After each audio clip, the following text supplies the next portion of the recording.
to the Quiet Warrior Show, where we help top leaders find their pathway to incredible success and a lifetime of happiness. Here is your host, Tom Dutta, the Quiet Warrior.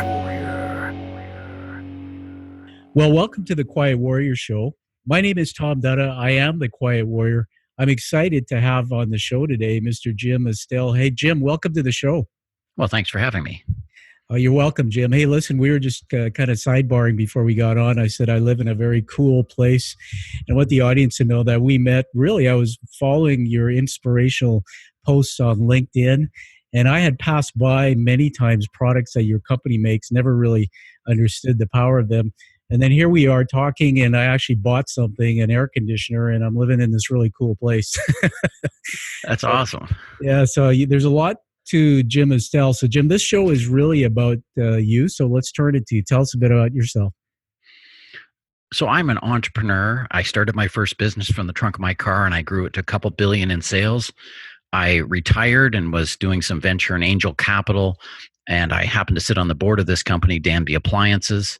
The CEO resigned, and I said, I'll come in and run it. Then the family that owned the business said they wanted me to sell the business. I said, how much for? And they told me, so I bought the business. So that's how I ended up in the refrigeration business. We sell refrigerators, freezers, wine coolers, air conditioners, as you know. Oh, fantastic. Well, you just made me make a note to self buy the wine cooler. Yeah. Being married to an Italian, well, let's just say I need a bigger wine cooler. Hey, Jim, I have your bio here. I do want the audience to know a little bit about you, the things that stood out for me. I mean, there you are, and as you said, you bought this company, and you grew it. It's tremendous, the success you've had. I want to also note that you've done other things in the corporate sector. The notable one you talked about, to me, from the trunk of your car is a story in itself. Growing a company from 800 million to 2 billion over, I believe, 5 years is just astonishing. And we know there's a story there. Also, you sat on the board, I believe, of a tech companies, including Blackberry, and they went public where you served for 13 years. So you've got a lot of experience. The part about you that I just fell in love with in your story, Jim, is you've done a lot of things outside of business, which is unique. Philanthropy. There's a TED Talk I watched, and some other notable things that actually won you an award. Now, I'm going to say this before I get into the conversation, that I don't bring everybody on my show because, well, at the top, ego can be the enemy. Some CEOs are high-powered, but they also like to talk about their success. The ones that are authentic tend not to brag about success, but let you hear about the stories behind that. But I'm going to brag for a minute. The Order of Ontario is a big deal to fellow Canadians. I'm up here in Vancouver, Canada. In 2017, you were awarded that. And so we're going to get into a little bit about what does that mean? What was the experience like when you stood and received that? But take us back, Jim. I mean, behind all the success, take us back as far as you want. Where did this all start? How did you get into the trunk of the car and go from there? Oh, so I was taking engineering at the University of Waterloo, and I needed a computer because I wanted to design circuit boards because I was a systems design engineer. And I got a better deal if I bought two of them. So I bought two, sold one, and then someone else wanted one, so I bought another two, and then someone wanted a printer, and then someone wanted some software. So pretty soon I'm buying and selling computer hardware, software, and peripherals. And I was still doing some engineering design work. And then my company got to a size, I was in a maybe 1,000 square foot office, and we basically were too crammed. So I took the engineering side of the company, split that out into a different company. That company became Connect Tech, which is still in business today, and carried on with my computer distribution business. And I built that over a period of time to 350 million in sales, and then I sold that to SYNNEX. I was public for 10 years of that. So we took the company public when we were doing 68 million, grew it to 350. Then I ran SYNNEX from 800 million to $2 billion. And so that's the story of my company. And then my recent reincarnation is doing Danby Appliances. Yeah, that's remarkable. I mean, I'm just madly making notes here. You've taken me on a journey in my head. I mean, there you were, and University of Waterloo, and out, and you're in this cramped space, 1,000 square feet, and boom, this company explodes. I mean, this is a story that many entrepreneurs and even CEOs who run public companies dream of. Yet we all know that the road to success is not a straight line.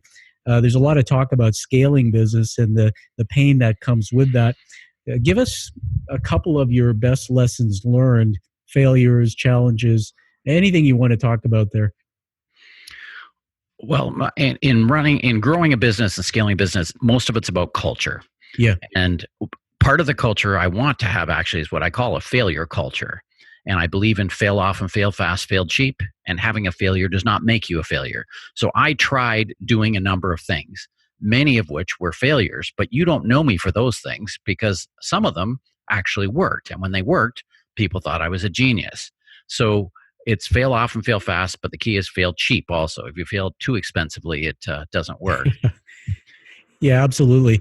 And we all know stories of those failures. And in fact, when I like to say that in the penthouse at the top, the employees of the company look up at the top. The CEO in many cases is the one that has the most cracks. They're under huge pressure. There's a threat of mental health in my lifeline and in many CEOs that I've worked with and also coached. And so when the CEO has this pressure and experiences those cracks, sometimes the foundation of the organization shows cracks. And when the organization starts to fall, it can affect people's lives. I want to go back to your passion and purpose. There's something about you that inspires me, Jim, and we've just met, but it's really in your storyline. There you were being the CEO and it's failing your way to success. I love that, the fail culture. But in your childhood and early years, I mean, in the first 10 years of life, we discover things we're passionate about. You somehow have been able to infuse passion into your work. And then you've turned your work into philanthropy. Tell us about, the root of where does this come from in Jim and about that philanthropy. Well, I actually believe that all children are humanitarian and want to save the world. Wow. Key is for us to not lose that, because what we do is we all go to school, we get jobs, we build businesses, and then somehow that changes. So hopefully I've kept that. And I actually believe my purpose in life is to help as many people as possible achieve their greatest success. And my purpose in doing business is basically to see if I can save the world. I know that sounds a little brash, but yes, that's my purpose in life, is to try to do that.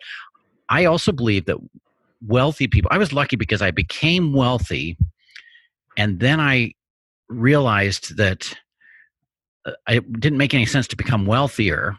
And that sort of leaves you like purposeless. Like, what are you going to do? I was good at business. So I was retired, but I was too young to be retired.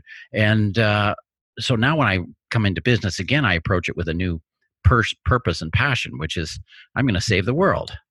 Yeah. I mean, I love that. And there's a lot to the world that needs saving. I'm just going to read something out of your bio for everyone to hear. Jim Estill has sponsored over 80 refugee families and assisted them in their settlement in Guelph. This story was published in the Financial Times, BBC News, Guardian, Toronto Life, all over the place. And there was a viral video featuring the work you do there. Tell us about how you took the dream of saving the world and morphed it into that, Jim. So what that is, that's a small microcosm of the things that I like to do. I basically could see what was happening. You see the news, you see the horrible stuff, and people weren't looking after the refugees fast enough. And I'm an entrepreneur. I say, how can we do it? What's the small piece that I can do? So at the time I said, I'll bring in 50 refugee families. If I'm going to bring in 50 refugee families, that I know is beyond the capability for me to do myself. I need to organize it like I organize a business. So I set it up with a director of housing, a director of food, a director of education, a director of health, and a director of mentorship. And every family that comes in has 4 or 5 mentor families with checklists of get a bank account, get a health card, get a doctor, register the kids in school, get a bus pass, ride the bus, all that kind of stuff. And then we do scorecarding, just like a business. So every 2 weeks, how's the family doing? They need some ESL instruction for the 14-year-old. So that's how we were able to settle. And we currently have settled 89 families in Guelph, and we have another 39 coming in 2019. So that's my refugee story. And that's just like running a business. I have 800 volunteers. So I have 800 volunteers doing all the work. It's just like Danby Appliances. I don't do anything. Everyone else does everything. Spoken like a good CEO. I mean, success I hear is getting things done through other people, but be able to inspire them to follow you. And that's really leads into a thought that I just had in my mind. I'm going on a journey here with you that here you are running Danby Appliances. If somebody could have told you 10 years or so before that you'd be running this type of company, not sure what you would have thought. But many CEOs struggle by getting up in the morning and going to work and sometimes inspiring people. Part of culture, I agree with you, culture trumps everything. I've been in those shoes. It's very hard. How do you show up every day and inspire yourself? And they say that when you can infuse your work or what you do with your passion, people, it's infectious, they catch it, and that's what creates that culture. So how do you stay excited and inspired and lead your teams in what you're doing? Well, I'm not sure I try to. I just am. But it really comes back to, if you're going to save the world, that's inspiring. Yes, and that inspires everybody else. What is not inspiring to my staff, if I said, "Oh, Jim wants us to make more freezers so that he can buy another boat," I'm just using that as an example. So money in itself tends not to be inspirational, and people often confuse that and think, "Oh, money," and then they wonder why they're not inspired. But it is inspirational, and I will tell you, some of the refugee work it's heartbreaking and heart touching, and more rewarding than selling an extra 1,000 freezers. But I need to sell an extra 1,000 freezers because I need to be able to save more of the world. Yeah, absolutely. I learned a long time ago just from somebody else that we have this internal hard drive. Some call it the subconscious mind, and we have a relationship with money. And some people have limiting beliefs, and others don't. And the more money you can make builds schools, helps refugee families. So I think it's a teaching moment on the show here that here we have you, Jim, and it's not just about money in the company. It's about channeling that into saving the world, which is inspiring. Hey, Jim, my show is all about the hero's journey, and that's taking the audience into the journey with you so they can feel the emotion. I'm going to put you on the spot, and hopefully you can talk about this, but take us into an experience with one of those families. Obviously, confidentiality is key here, but if you ever had a moment where you met the family after you've helped them, what was that like? What did you feel like in that moment? Well, I mean, I was meeting with one refugee, and he has his phone, and he shows me a picture of a house and says, "Oh, that's my house." And and I said, "Well, what's the Mercedes in the driveway?" He says, "Oh, that's my Mercedes." And so I say, "Oh, gee, that's a nice house. I could live there." And then he shows me a picture of the house that's been bombed out.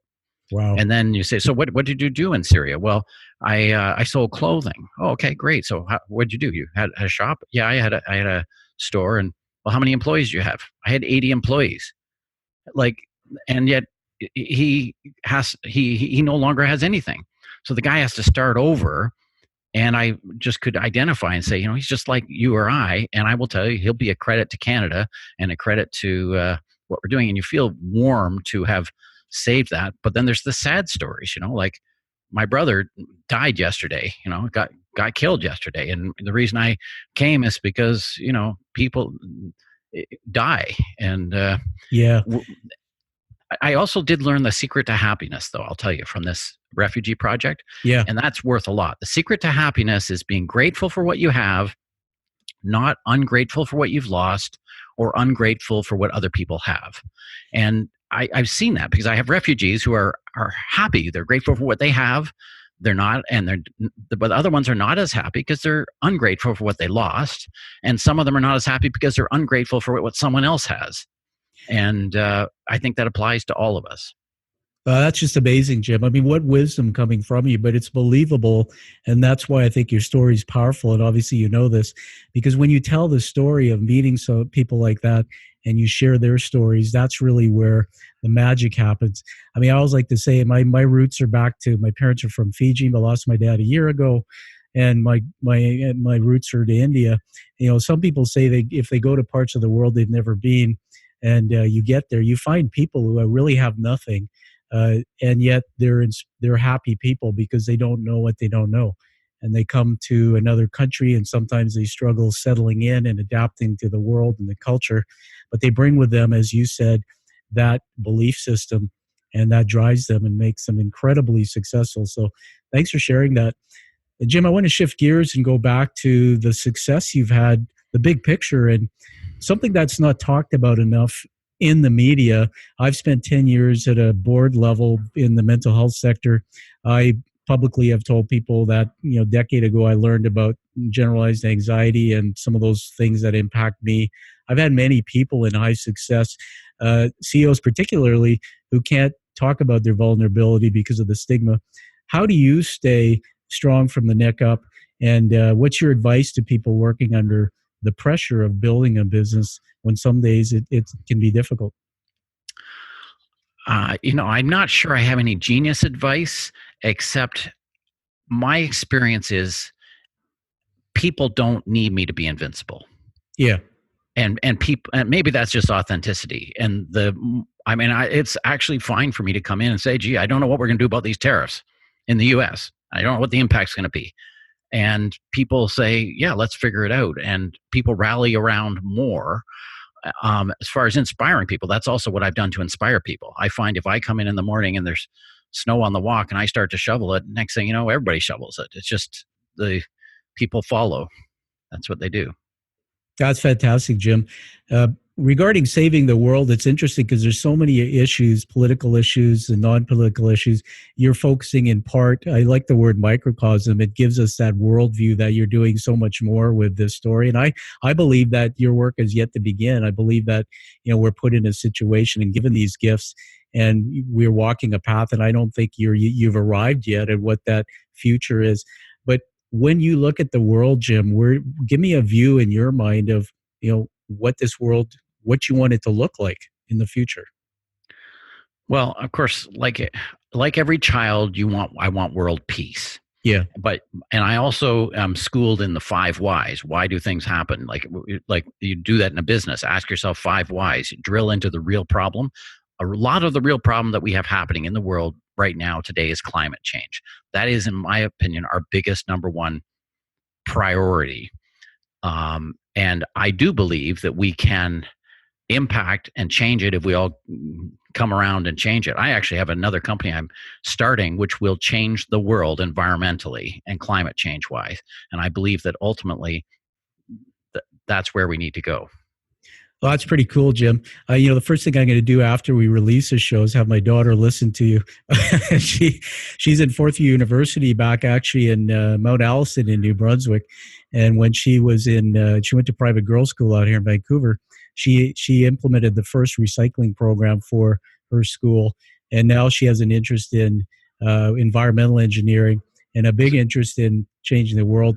Well, that's really cool because when I went to the University of Waterloo, I implemented the first program in the residence I was in, first recycling program in the residence I was in, because back then they didn't do recycling. It's amazing. Well, there's going to be a nugget for her. She's going to want to meet you.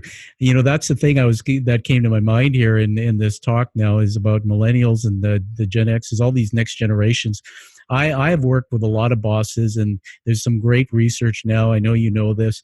The research suggests that the next generations don't want bosses; they want coaches and mentors. They're very loyal, despite what people think, but they join companies that they look for a purposeful company. So I think that's one of the biggest things I'm hearing in the work you're doing. How have you found it finding and retaining some of these most talented young people?